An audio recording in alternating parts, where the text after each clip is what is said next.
آئیں درود پڑھیے.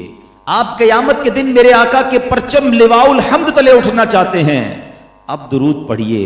میرے آقا کے ہاتھوں جام کوثر لینا چاہتے ہیں, درود پڑھیے. پل صراط پر نور اور ثابت قدمی چاہتے ہیں, آپ درود پڑھیے. نبی پاک علیہ الصلوۃ والسلام کے ساتھ جنت میں جانا چاہتے ہیں, آپ درود پڑھیے. سنو, آپ مدینے جانا چاہتے ہیں, آپ درود پڑھیے. نبی پاک علیہ الصلوۃ والسلام کا دیدار کرنا چاہتے ہیں تو بھی درود پڑھیے. جنہوں نے کتابیں پڑھی ہیں نا, میں نے جتنی باتیں کہی ہیں سب پر کم و بیش نبی پاک علیہ الصلوۃ والسلام کی حدیث موجود ہے. تو یہ ہے درود پاک. It means whatever I need in my life and after hereafter, زندگی اور آخرت میں مجھے جو کچھ چاہیے آپ اس کی لسٹ بنا لیں اور اب درود پاک کے فضائل اس کے سامنے رکھیں, تو آپ کو اندازہ ہوگا کہ دنیا میں جو چاہیے, مرتے وقت جو چاہیے, قبر میں جو چاہیے, محشر میں جو چاہیے, اور جنت میں جن کے ساتھ جانا ہے وہ چاہیے, تو درود پاک میری تمام نیڈز کو پورا کرتا ہے. اب میں آپ کو ایک حدیث سناتا ہوں. میں نے تو کئی حدیثوں کا نچوڑ پیش کیا نا. میرے آقا علیہ الصلوۃ والسلام کی بارگاہ میں ایک صحابی حاضر ہوئے, کہتے حضور صلی اللہ تعالی علیہ وسلم, حدیث کا خلاصہ ہے, میں اپنی زندگی کے دیگر معمولات کا کھانا پینا آرام دیگر کاموں کو ضروریات زندگی کے بعد میں اپنے پورے دن کا کوارٹر 25% آپ پر درود پاک پڑھنے میں صرف کروں گا. نبی پاک نے فرمایا بہت اچھی بات ہے مگر بڑھا لو تو اور اچھا ہے. کہتے حضور اب 50% درود پاک میں صرف کروں گا. فرمایا بہت اچھی بات ہے, بڑھا لو تو اور اچھا ہے. بڑھاتے بڑھاتے کہتے حضور اب باقی زندگی کی ضروریات کے بعد اپنا ٹائم درود پاک میں ہی صرف کروں گا. آقا فرماتے پھر یہ تمہاری ساری ضرورتوں کے لیے کافی ہوگا, پھر یہ تمہاری ساری مشکلوں کو دور کر دے گا, پھر یہ تمہارے سارے پرابلم سالو کر دے گا. اٹ مینز اگر آپ کسی بھی ڈیفیکلٹی میں, کلیمٹی میں, پرابلم میں, ایک اور حدیث سنو, پرابلمز میں آتے, پرابلمز کے بغیر زندگی نہیں گزرے گی, یہ بھی آپ اپنا ذہن بنا لیں. کوئی کہتا ہے نا میں آج کل بڑا پریشان ہوں. بھائی پریشانی, بیماری, ڈیفیکلٹیز, ہماری زندگی کی جو گاڑی ہے نا وہ مسائل کے پہیوں پر ہی چلتی ہے. بشیر بھائی کا تو کام ہی ہے, حضرت سے آپ پوچھیں علامہ صاحب کے پاس تو روزانہ اتنے پرابلمز ان کے پاس آتے ہوں گے کہ کبھی کبھی ہمیں بھی بندہ آگے جب پرابلم بتاتا تو ہم بھی شاک ہو جاتے ہیں, یار میں تو اس کو بڑا سخی سمجھ رہا تھا, میں تو اس کے بڑے نام سنتا تھا, اتنا بڑا اس کے پاس گھر ہے, اتنے نوکر چاکر, لوگ دکھتے ہیں سخی, مطلب پرابلمز کچھ نہ کچھ ہوں گے ہی. یہ اس کے لیے ریڈی رہیے, یہ لائف ہے, زندگی ایسی گزرے گی. تو نبی پاک علیہ الصلوۃ والسلام فرماتے ہیں جس کا مضمون ہے کہ تم میں سے کوئی شخص اگر مصیبتوں میں ہو, پریشانی میں ہو, تو اسے چاہیے کہ درود پڑھے, کثرت سے درود پڑھے, تو درود پاک تمہاری پریشانیوں اور مصیبتوں کو لے جائے گا. دکھوں نے تم کو جو گھیرا ہو تو درود پڑھو, جو حاضری کی تمنا ہو تو درود پڑھو. میں بھی نیت کروں اور آپ بھی نیت کریں. ربیع الاول کے مہینے میں تمہیں ویسے ہی بڑھا دینا چاہیے درود پاک, اور ایبنڈنس کے ساتھ, کثرت کے ساتھ درود پاک پڑھنا چاہیے. آئیے مل کر محبت کے ساتھ درود پاک پڑھیں. صلو علی الحبیب صلی اللہ تعالی علی محمد صلی اللہ علیہ وسلم. آج کل جو سینیریو چل رہا ہے, جو حالات, جو معاملات دنیا میں ہیں, ایک بڑی انٹرنیشنل کانسپیرنسی ہے کہ مسلمانوں کو اگر اسلام سے دور کرنا ہے تو کس چیز سے دور کیا جائے. آپ دیکھیں دنیا میں کبھی بھی نماز نہیں روکی جاتی. ایسا نہیں ہوتا کہ مسلمانوں کو کہا جائے ہم نماز نہیں پڑھنے دیں گے, حالانکہ دین کا ستون کہا گیا نماز کو. نماز ہو رہی ہے, ساری دنیا میں ہوتی ہے, جمعہ بھی ہوتا ہے, عیدین بھی ہوتی ہے, روڈوں پہ نمازیں ہو رہی تھی. غیر مسلم ملکوں میں بھی مسجدیں بن رہی ہوتی, مسجد بننے سے نہیں روکا جاتا. قرآن کی اشاعت ساری دنیا میں ہو رہی ہے, ٹرانسلیشن ہو رہا ہے, نہیں روکا جاتا. ایک چیز پر ہر تھوڑے دنوں کے بعد اٹیک کیا جاتا ہے, کوئی نہ کوئی معاملہ بنا کر مسلمانوں کی ایک چیز پر بہت زیادہ اٹیک کیا جاتا ہے. اور دشمن کے بارے میں ہمیشہ یاد رکھیے گا, دشمن ہمیشہ اٹیک اس چیز پہ کرے گا جو زیادہ امپورٹنٹ ہوگی, جو زیادہ نقصان دہ ہوگی, کہ یار یہ نکل جائے نا تو پرابلم, مسئلہ حل ہو جائے گا. تو ساری دنیا سے جب غیر مسلموں کی طرف سے سازش کے تحت مسلمانوں پر جب اٹیک کیا جاتا ہے تو کیا اٹیک کیا جاتا ہے کہ نبی پاک علیہ الصلوۃ والسلام کا عشق ان کے دلوں سے نکال دو, ان کے آقا کی محبت ان سے دور کر دو.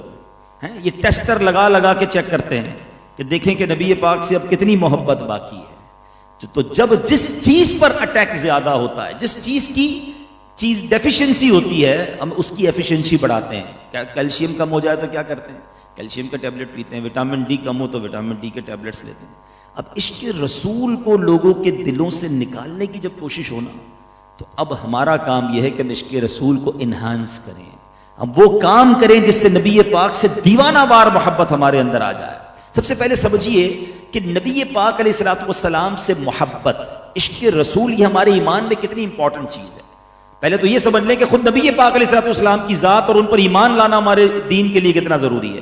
کوئی شخص ساری زندگی لا الہ الا اللہ لا الہ الا اللہ پڑھتا رہے، مسلمان نہیں ہوگا، کیونکہ اللہ کو ماننے والے تو بہت سارے مذاہب والے ہیں. جب تک وہ تصدیق قلب کے ساتھ، دل کی گہرائیوں کے ساتھ نبی پاک پر ایمان نہ لائے، ان کو آخری نبی نہ مانے، اللہ کا رسول نہ مانے، اس کا ایمان کمپلیٹ نہیں ہوگا. محمد الرسول اللہ تصدیق قلب کے ساتھ کہنا ضروری ہے. بلکہ بڑی باریک سی بات ہے، سمجھنا ہوگا. علماء کہتے ہیں ایک بڑا ٹپیکل اور کرٹیکل کوسچن کیا گیا کہ حضور کو ایسا شخص ہو کہ جس کی لاسٹ بریتھس آف لائف ہوں، آخری سانسیں چل رہی ہوں، اس کے پاس اتنا ہی وقت ہے کہ یا تو وہ لا الہ الا اللہ پڑھ لے یا محمد الرسول اللہ پڑھ لے. تو اب اسے کیا پڑھنا چاہیے؟ تو علماء کہتے ہیں محمد الرسول اللہ پڑھ لے، کیونکہ اس میں نبی پاک کا بھی اقرار ہے، رسالت کا بھی اقرار ہے، اور چونکہ اللہ کے رسول ہیں تو اللہ کا بھی اقرار ہے.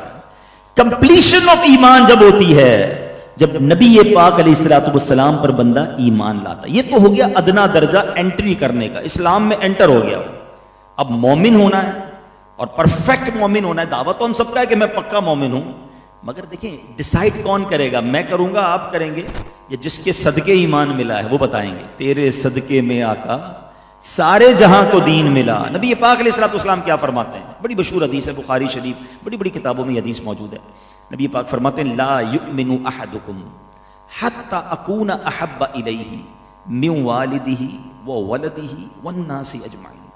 میرے آقا فرماتے تم میں سے کوئی بھی اس وقت تک پرفیکٹ مومن، کامل مومن نہیں ہو سکتا. اب کنڈیشن آ گئی، جب تک میں اس کے نزدیک، نبی پاک علیہ الصلوۃ والسلام فرما رہے ہیں، اس کی اولاد، اس کے والد اور تمام لوگوں سے زیادہ محبوب نہ ہو جاؤں. Top of the list priority ہے. نبی پاک علیہ الصلوۃ والسلام سے جب اتنی محبت ہوگی تب ہم پرفیکٹ مومن کہلائیں گے. اب بڑی زبردست بات ہے کہ نبی پاک سے محبت کرنا اور سب سے زیادہ کرنا یہ میرے ایمان کے لیے ضروری ہے. اعلیٰ حضرت لکھتے ہیں نا، اللہ کی سرتاب قدم شان ہے یہ، انسان ہی انسان، وہ انسان ہے یہ. قرآن تو ایمان بتاتا ہے انہیں، اور ایمان یہ کہتا ہے میری جان ہے یہ. ایمان کی جان ہے میرے آقا علیہ الصلوۃ والسلام. ٹھیک ہے، تو محبت رسول کے بغیر ایمان نہیں، اور جتنی سب سے زیادہ محبت ہوگی تو ہم پرفیکٹ مومن بنیں گے. مگر ایک لاجیکل کوسچن ہے، آج میں آپ کو ایک اور طرف لیے چلتا ہوں. ایک لاجیکل کوسچن ہے کہ جناب محبت، پیار، لو، افیکشن یہ کیا نہیں جاتا ہے، یہ ہو جاتا ہے. یہ نہیں ہو سکتا کہ میں آپ کو کہوں بھائی اس سے محبت کر لو، آپ ان سے محبت کر لو، ورنہ تو ہمارے سارے بچے ایک دوسرے سے محبت کر رہے ہوتے. بھائی بھائی میں کیوں ناراضگی ہوتی ہے؟ اچھا مزے کی بات، ساری زندگی کوئی ساتھ رہے اس سے پیار نہیں ہوتا. کوئی 5 منٹ کی ملاقات کر لے وہ اچھا لگ جاتا ہے، وہ دل میں جگہ بنا لیتا ہے. اٹ مینس کہ یہ ایک کیفیت ہے جو کسی سے ملنے، کسی کے بارے میں سننے سے خود بخود ہوتی، کی نہیں جا سکتی.